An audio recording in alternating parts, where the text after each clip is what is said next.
tak mau cerai, Teuku Ryan pajang foto Ria Ricis dan sang anak yang sedang liburan. Teuku Ryan tampak memuji sang istri dan anaknya. Teuku Ryan hingga kini masih berusaha mengambil kembali hati istrinya, Ria Ricis, untuk rujuk kembali. Seperti diketahui, sidang perceraian Ria Ricis dan Teuku Ryan beragendakan mediasi tidak membuahkan hasil. Teuku Ryan ngotot ingin kembali rujuk, sementara Ria Ricis agaknya sudah mantap mengakhiri bahtera rumah tangganya. Kini di tengah proses perceraian, Ria Ricis justru memilih berlibur bersama buah hatinya di Jepang. Meski hanya terlihat berdua, tapi itu tidak mengurangi kebahagiaan mereka. Ricis dan Moana sama-sama menunjukkan ekspresi bahagianya.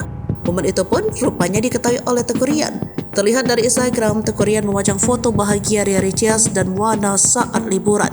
Menariknya, Ryan menuliskan satu kata pujian dalam unggahannya itu, bak menggambarkan sang istri dan anaknya. Cantik, emoji hati putih, tulis Teuku Ryan dalam unggahan Instastory-nya Sabtu 25 Februari 2024. Tampak dalam foto, Ricis menggunakan busana balutan berwarna merah muda.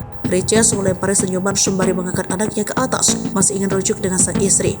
Bahkan Ryan tetap menghormati Ricis dengan tetap memanggil istri. Istri saya masih di Jepang, lagi di Jepang, ada dong izin? Ada izin kok, kata Ryan saat diwawancara.